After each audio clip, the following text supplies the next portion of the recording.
మన దేశంలో కానీ అనేక దేశాల్లో ఈ సమస్యని ఎదుర్కొంటుంది. ఇలాంటి సందర్భంలో ప్రభుత్వాలు ఏం చేస్తున్నాయి లేదా ఇంకా చేయాల్సింది ఏంటి అనే విషయంలో చర్చ జరగడం లేదా సూచనలు ఉంటే చేయడం అనేది కరెక్టే. కానీ దీన్ని రాజకీయ కోణంలోనో లేకపోతే రైతులను రెచ్చగొట్టేదానికో చూడడం అనేది కరెక్టా? సో ఇప్పుడు జరుగుతున్నది ఏంటి, ఏం జరగాలి? ముందుగా మీకు రాజా గారికి, నారాయణ రెడ్డి గారికి, ప్రేక్షకులందరికీ కూడా శుభ సాయంత్రం అండి. అయితే సార్, ఫస్ట్ ఆఫ్ ఆల్ ఏంటంటే, ముందుగా జగన్మోహన్ రెడ్డి గారు ఒక ప్రధాన ప్రతిపక్ష నేతగా ఆయనకి ప్రతిపక్ష హోదా ఇవ్వలేదని చెప్పేసి ఆయన శాసనసభకు వెళ్ళటం లేదు, తన తోటి శాసనసభ్యులను కూడా సభకు వెళ్ళనివ్వకుండా అడ్డుకోవటం, ఇదంతా చూసాం. ముఖ్యంగా ఏంటంటేనంటే, ఒక విపత్తులో ఇటువంటి పరిస్థితి వచ్చినప్పుడు ముఖ్యంగా అసెంబ్లీ జరిగేటప్పుడు ఏం చేస్తారంటే ప్రధాన ప్రతిపక్ష నేతలు, ఇక్కడే కాదు దేశవ్యాప్తంగా కావచ్చు, నేను అనేక దశాబ్దాలుగా పరిశీలిస్తున్నాను, ముందుగా క్షేత్రస్థాయికి వెళ్ళి ఎవరైతే రైతులు ఉన్నారో, బాధితులుగా ఉన్నారో వాళ్ళని పరామర్శించి అసలు అక్కడ క్షేత్రస్థాయిలో వాస్తవాలను తెలుసుకుంటారు ప్రతిపక్ష నేతలు. వాళ్ళు కమ్యూనిస్టులు కావచ్చు, లేకపోతే ఎవరైనా కూడా, అంటే ఎవరైతే అధికారంలో లేకుండా ఒక ప్రతిపక్షంగా వ్యవహరిస్తారో వాళ్ళు అసెంబ్లీలో వాళ్ళు మాట్లాడాలి అనుకుంటున్నప్పుడు కొన్ని వాస్తవాలను క్షేత్రస్థాయికి వెళ్ళి పరిశీలన చేసిన తర్వాతే మాట్లాడతారు. అప్పుడు లేకపోతే పర్సెప్షన్స్ మీద మాట్లాడండి. అంటే ఇవాళ ఆశ్చర్యం ఎగ్జాక్ట్లీ మీరు చూసాం, మన గతంలో వరికంకులు కావచ్చు, ఎండినటువంటి పంటల్ని తీసుకొని వచ్చి ప్రదర్శిస్తూ చేసేవాళ్ళు. అంటే ఆయన కనీసమైనటువంటి బాధ్యత అది. ప్రతిపక్షంలో ఉండే వాళ్ళ బాధ్యత ఏంటంటే అసెంబ్లీలో ఒక అంశాన్ని లేవనెత్తే ముందు కొంత హోంవర్క్ చేయాలి. హోంవర్క్ అంటే క్షేత్రస్థాయిలో పరిశీలన చేయాలి, వాళ్ళతో మాట్లాడాలి.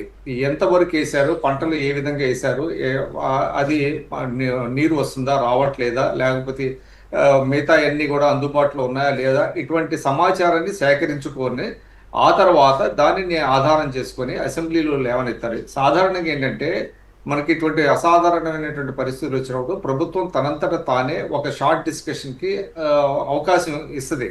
ప్రతిపక్షాలు ఇచ్చే సలహాలు సూచనలు తీసుకుంటారు, అది లేకుండా ఎవరు ఉండరు. కానీ ఇక్కడ జగన్మోహన్ రెడ్డి గారు ఏం చేశారు, నేను గమనిస్తున్నాను చాలా రోజులుగా, ఆయన ఎక్కడికి వెళ్ళలేదు, ఆయన శాసనసభ్యులు వెళ్ళలేదు, ఆయన అంటే శాసన మండలి సభ్యులు కూడా క్షేత్రస్థాయిలో పరిశీలన చేసినట్టుగా నేను ఎక్కడ చూడలేదు. కాకపోతే ఏంటంటే వాళ్ళకు మీడియా ఉంది కాబట్టి ఆ రిపోర్టర్స్ జిల్లాల నుంచి పంపించేటువంటి ఒక వార్తల ఆధారంగా సాధారణంగా వాళ్ళ సొంత మీడియా కాబట్టి వాళ్ళకి అనుకూలంగా ఉంటుంది. సరే, కొంతవరకు మన ఇందాక నారాయణ రెడ్డి గారు కానీ రాజా గారు కానీ చెప్పారు, ఎల్నినో అనేటువంటిది మన రాష్ట్రానికి వచ్చింది కాదు, ఇది ఒక నేషనల్ ఫెనామినా, వరల్డ్ ఫెనామినా. ఇవాళ భారతదేశంలో 12 రాష్ట్రాలు చాలా సివియర్గా ఎల్నినో ప్రభావానికి లోనైంది. దానివల్ల ఇంకొక అంశం ఏంటంటే, పంటలు సాధారణ సాగు చాలా జాప్యం జరుగుతున్నటువంటి మాట వాస్తవం. అయితే ఇక్కడ ఏంటంటే ఆయన ఒక మాట అన్నాడు నిన్న, కరువు మండలాలుగా ప్రకటించలేదు, ప్రభుత్వం విఫలమైంది అన్నాడు. ఇది ఎంత హాస్యాస్పదం అంటే, ఆయన ఒక 5 సంవత్సరాలు మరి ముఖ్యమంత్రిగా పనిచేశాడు, అంతకుముందు ఒక 5 సంవత్సరాలు ప్రతిపక్ష నేతగా ఉన్నాడు, మళ్ళీ ఇప్పుడు దాదాపు 2 సంవత్సరాలు అవుతున్నాయి. ఎప్పుడు కరువు మండలాలుగా ప్రకటిస్తారంటే, మీకు కోర్ మాన్సూన్ సీజన్ అని ఉంటుందండి. అంటే జూన్ నుంచి సెప్టెంబర్ వరకు మనకి కోర్ మాన్సూన్ సీజన్. ఈ కోర్ మాన్సూన్ సీజన్ లో ఏంటంటే అప్పుడప్పుడు కూడా వానలు పడతా ఉంటాయి, ఆగిపోతూ ఉంటాయి. ఇట్లాంటి ఉన్నప్పుడు ఒక కరువు మండలాన్ని ఎప్పుడు ప్రకటిస్తారంటే సెప్టెంబర్ తర్వాత మాత్రమే కరువు మండలాన్ని ప్రకటిస్తారు. ఆ విషయం కూడా ఆయనకి తెలియకపోవటం అనేటువంటిది చాలా ఆశ్చర్యం వేస్తుంది. ఎందుకంటే ఇప్పటికిప్పుడు ప్రభుత్వం కరువు మండలాలుగా ప్రకటించదు అన్నమాట.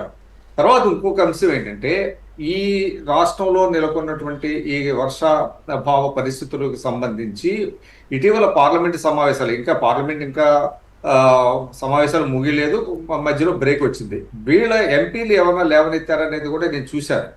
వీళ్ళు ఎంతవరకు డిఎస్సిలో అక్రమాలు ఇటువంటివే తప్ప ప్రజా సమస్యల గురించి, అది ప్రజా సమస్య కాదని నేను అట్లా, కానీ ఏంటంటే ప్రాధాన్యత సంబంధించింది, అంటే లేని అంశాన్ని ఒక అంశంగా, ఒక రాజకీయ అంశంగా మలచాలని వాళ్ళు చేసేటువంటి ప్రయత్నం డిఎస్సి అనేటువంటిది. కానీ వీళ్ళు రైతులకు సంబంధించి కేంద్ర ప్రభుత్వాన్ని ఎప్పుడూ నిలదీసినటువంటి పరిస్థితి లేదు. అసలు కేంద్ర ప్రభుత్వానికి ఒక లేఖ రాయటం కానీ, మా రాష్ట్రాన్ని ఆదుకోండి, మా రాష్ట్రానికి సంబంధించిన రైతులను ఆదుకోండి, ఇబ్బందుల్లో ఉన్నారు, ఎరువులు షార్టేజ్ ఉంది, మిగతా మీరు ఎరువుల్ని పంపించండి.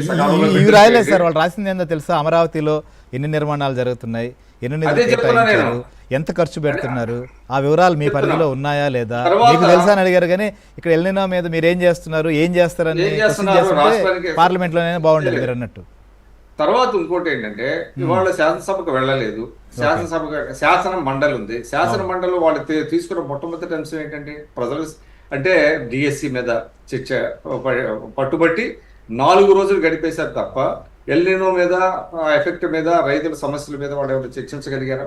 అంటే నేను అనేది ఏంటంటే సరే వాళ్ళు గత ప్రభుత్వం ఏం చేసింది, ఇప్పుడు ప్రభుత్వం ఏం చేసింది, అసలు నువ్వు ప్రతిపక్ష పార్టీ నేతగా నువ్వు ప్రజల పట్ల నీకు నిజంగా కన్సర్న్ ఉంటే అసలు ప్రజల దగ్గరికి వెళ్ళి మీరు కానీ మీ పార్టీ నేతలు కానీ వెళ్ళకుండా కేవలం ఏంటంటే పేపర్లో వచ్చే వార్తల ఆధారంగానే ప్రెస్ కాన్ఫరెన్స్లు పెట్టడం అనేటువంటిది, అసెంబ్లీకి పోకుండా, అసెంబ్లీ అంటే ప్రతిపక్ష నేత హోదా ముఖ్యమా, రైతుల కష్టాలు ముఖ్యమా? మరి రైతుల గురించి అంతా ఆతృత ఉన్నప్పుడు జనరల్గా ఏంటంటే డెమోక్రసీలో అంటే people's interest are the first and foremost. ప్రజల ప్రయోజనాలు తప్ప మిగతా ఏమీ కాదు. కానీ ప్రజల ప్రయోజనాలు ఈయనకి అవసరం లేదు. ఇంకా ముఖ్యమంత్రి గారికి ఇచ్చిన సమయం నాకు కూడా ఇస్తే పోతానంటున్నారు జగన్మోహన్ రెడ్డి గారు. ఏం చెప్తారు? అదే అంటే ఏంటి అర్థం అంటే దానికి కావాల్సింది ఏంటంటే ఆయన హోదా ముఖ్యం తప్ప ప్రజా ప్రయోజనాలు ముఖ్యం కాదు అనేది కదా.